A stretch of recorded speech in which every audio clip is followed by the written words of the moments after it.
ನಮಸ್ತೆ ಟಿವಿ 20 ಕನ್ನಡ ವಾಹಿನಿಗೆ ಸ್ವಾಗತ. ಅಥಣಿ ಪಟ್ಟಣದ ಅತ್ಯಂತ ಜನನಿಬಿಡ ಪ್ರದೇಶವಾದ ದೇಸಾಯಿ ಸರ್ಕಲ್ನ ದತ್ತ ಮಂದಿರ ಕಾಂಪ್ಲೆಕ್ಸ್ ಮುಂಭಾಗದಲ್ಲಿ ಇರುವ ಬೃಹತ್ ಚರಂಡಿಯ ಮುಚ್ಚಳಿಕೆ ಮುರಿದು ಬಿದ್ದು ಅಪಾಯದ ಸ್ಥಿತಿಯಲ್ಲಿ ಇದ್ದರೂ ಸಂಬಂಧಪಟ್ಟ ಅಧಿಕಾರಿಗಳು ಇದುವರೆಗೆ ಸೂಕ್ತ ಕ್ರಮ ಕೈಗೊಂಡಿಲ್ಲ ಎಂಬ ಆರೋಪ ಸಾರ್ವಜನಿಕ ವಲಯದಲ್ಲಿ ಕೇಳಿಬರ್ತಾ ಇದೆ.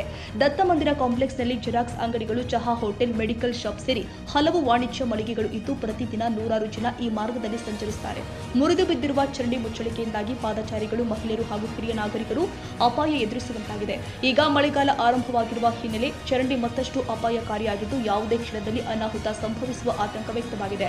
ಈ ಸಮಸ್ಯೆ ಕುರಿತು 2023ರ ಮಾರ್ಚ್ 4ರಂದು ಅಥಣಿ ಪುರಸಭೆ ಕಾರ್ಯಾಲಯಕ್ಕೆ ಲಿಖಿತ ಮನವಿ ಸಲ್ಲಿಸಿ ಗಮನ ಸೆಳೆಯಲಾಗಿತ್ತು ಎನ್ನಲಾಗಿದೆ. ಆದರೆ ಹಲವು ವರ್ಷಗಳು ಕಳೆದರೂ ಕೂಡ ಶಾಶ್ವತ ಪರಿಹಾರ ದೊರೆತಿಲ್ಲ ಎಂದು ಸಾಮಾಜಿಕ ಹೋರಾಟಗಾರ ಹಾಗೂ ಕರ್ನಾಟಕ ಪರಿಶಿಷ್ಟ ಜಾತಿ ಪರಿಶಿಷ್ಟ ಪಂಗಡ ಮಹಿಳಾ ಸಬಲೀಕರಣ ಹೋರಾಟ ಸಮಿತಿಯ ರಾಜ್ಯ ಮಾಧ್ಯಮ ವಕ್ತಾರ ಮಹೇಶ್ ಎಂ ಶರ್ಮಾ ಅವರು ಆರೋಪಿಸಿದ್ದಾರೆ.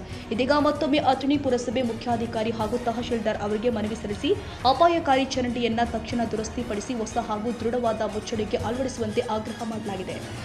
ದೇಸಾಯಿ ಸರ್ಕಲ್ ಪ್ರದೇಶವು ಪ್ರಮುಖ ರಸ್ತೆ ಸಂಪರ್ಕ ಹೊಂದಿರುವ ಹಿನ್ನೆಲೆ ಈ ಚರಂಡಿ ಅಥಣಿ ಪುರಸಭೆಯ ವ್ಯಾಪ್ತಿಯದ್ದೇ, ಪಿಡಬ್ಲ್ಯೂಡಿ ವ್ಯಾಪ್ತಿಯದ್ದೇ ಅಥವಾ ರಾಷ್ಟ್ರೀಯ ಹೆದ್ದಾರಿ ವ್ಯಾಪ್ತಿಗೆ ಸೇರಿದ್ದೇ ಎಂಬುದನ್ನು ಅಧಿಕಾರಿಗಳು ಸ್ಪಷ್ಟಪಡಿಸಬೇಕು ಎಂಬ ಆಗ್ರಹವೂ ಕೂಡ ಕೇಳಿಬಂದಿದೆ. ಚರಂಡಿ ಪುರಸಭೆಯ ವ್ಯಾಪ್ತಿಗೆ ಸೇರಿದ್ರೆ ಪುರಸಭೆಯ ತಕ್ಷಣ ದುರಸ್ತಿ ಕೈಗೊಳ್ಳಬೇಕು. ರಾಷ್ಟ್ರೀಯ ಹೆದ್ದಾರಿ ಅಥವಾ ಅದರ ರಸ್ತೆ ಗಡಿ ವ್ಯಾಪ್ತಿಗೆ ಸೇರಿದ್ರೆ ಸಂಬಂಧಪಟ್ಟ ಹೆದ್ದಾರಿ ಪ್ರಾಧಿಕಾರದಿಂದ ಕಾಮಗಾರಿ ಕೈಗೊಳ್ಳಬೇಕು. ರಸ್ತೆ ಗಡಿ, ಸರ್ಕಾರಿ ಜಾಗ ಅಥವಾ ಮಾಲೀಕತ್ವದ ಕುರಿತು ಗೊಂದಲವಿದ್ರೆ ಕಂದಾಯ ಇಲಾಖೆ ಸ್ಥಳ ಪರಿಶೀಲಿಸಿ ಸ್ಪಷ್ಟಪಡಿಸಬೇಕಾಗಿದೆ. ಚರಂಡಿ ಅಪಾಯಕಾರಿಯಾಗಿದೆ ಎಂದು ವರ್ಷಗಳ ಹಿಂದೆಯೇ ಅಧಿಕಾರಿಗಳ ಗಮನಕ್ಕೆ ತರಲಾಗಿದೆ. ಆದರೂ ಶಾಶ್ವತ ಪರಿಹಾರ ಕೊಡುತ್ತಿರುವುದು ಯಾಕೆ ಎಂಬ ಪ್ರಶ್ನೆಯನ್ನ ಸಾರ್ವಜನಿಕರು ಮುಂದಿಟ್ಟಿದ್ದಾರೆ.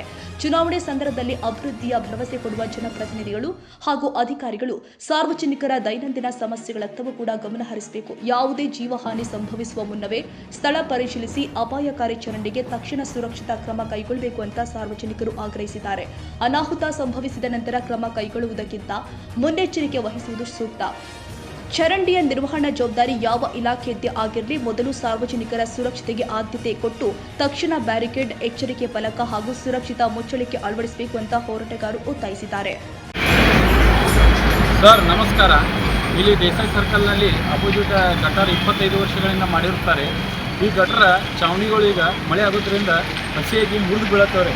ಚಾವಣಿ ಇಲ್ಲಿ ಚಾ ಹೋಟೆಲ್ ಆಗಲಿ, ಮೆಡಿಕಲ್ ಶಾಪ್ಗಳು ಇರ್ತಾವೆ. ಸಾವಿರಾರು ಜನಗಳಿಗೆ ಈ ಚಾವಣಿ ಮ್ಯಾಗ ಅಡ್ಡಾಡ್ತಾರೆ ಮತ್ತು ಸಾಕಷ್ಟು ಜನ ಈ ಬಿದ್ದು ಇಲ್ಲಿ ಗಾಯಗೊಂಡ್ರಿ.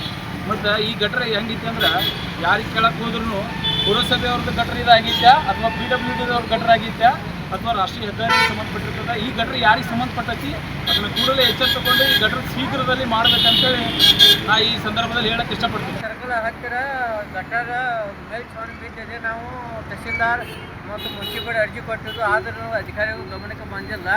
ಈಗ ದೇಸಾಯಿ ಸರ್ಕಲ್ ಹತ್ತಿರ ಗಟಾರ ಇರೋದ್ರಿಂದ ಸಾವಿರ ತೊಂದರೆ ಆಗ್ತದೆ. ಮೇಲ್ಛಾವಣಿ ಕೊಡ್ತೀವಿ. ನೀವು ಯಾರಾದರೂ ಗಮನಕ್ಕೆ ತಂದಿರಿ? ತಹಸೀಲ್ದಾರ್ ಗಮನಕ್ಕೆ ತಂದಿರಿ? ಪುರಸಭೆಯವರು ಗಮನಕ್ಕೆ ಪಟ್ಟಿದ್ದರು.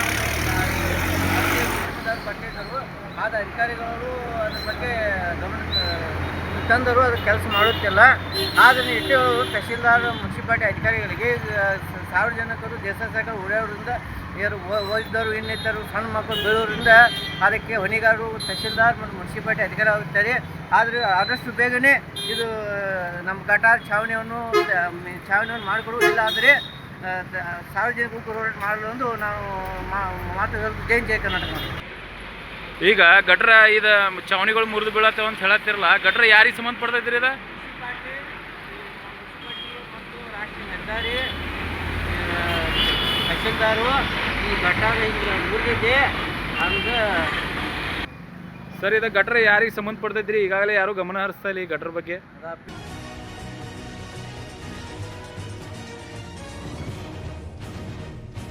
ಕನ್ನಡಿಗರ ಮೆಚ್ಚಿನ ನಿಮ್ಮ ಟಿವಿ 20 ಕನ್ನಡ ವಾಹಿನಿ ಇದೀಗ ಟಿವಿಯಲ್ಲಿ ಲಭ್ಯ.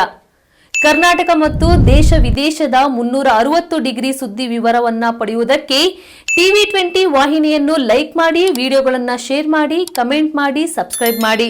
HCN ಕೇಬಲ್ 842 ನಂಬರ್ನಲ್ಲಿ ಹುಕ್ಕೇರಿ ತಾಲೂಕು ಹಾಗೂ ಸಂಕೇಶ್ವರದ ಸುತ್ತಮುತ್ತಲಿನ ಹಳ್ಳಿಗಳಲ್ಲಿ ಲಭ್ಯ. PCN ಕೇಬಲ್ 129 ನಂಬರ್ನಲ್ಲಿ ಹಾರುಗೆರೆ ಸುತ್ತಮುತ್ತಲಿನ ಹಳ್ಳಿಗಳಲ್ಲಿ ಲಭ್ಯ. ರಾಯಬಾಗ್ ಡಿಜಿಟಲ್ ಚಾನೆಲ್ ಕೇಬಲ್ 80ನೇ ನಂಬರ್ನಲ್ಲಿ ರಾಯಬಾಗ ತಾಲೂಕಿನ ಸುತ್ತಮುತ್ತಲಿನ ಹಳ್ಳಿಗಳಲ್ಲಿ ಲಭ್ಯ. ಯುಡಿಸಿಎನ್ ಕೇಬಲ್ ನೆಟ್ವರ್ಕ್ ಉಗಾರ ಸುತ್ತಮುತ್ತಲಿನ ಹಳ್ಳಿಗಳಲ್ಲಿ ನಿಮ್ಮ ಟಿವಿ 20 ಕನ್ನಡ ವಾಹಿನಿಯೂ ಲಭ್ಯ.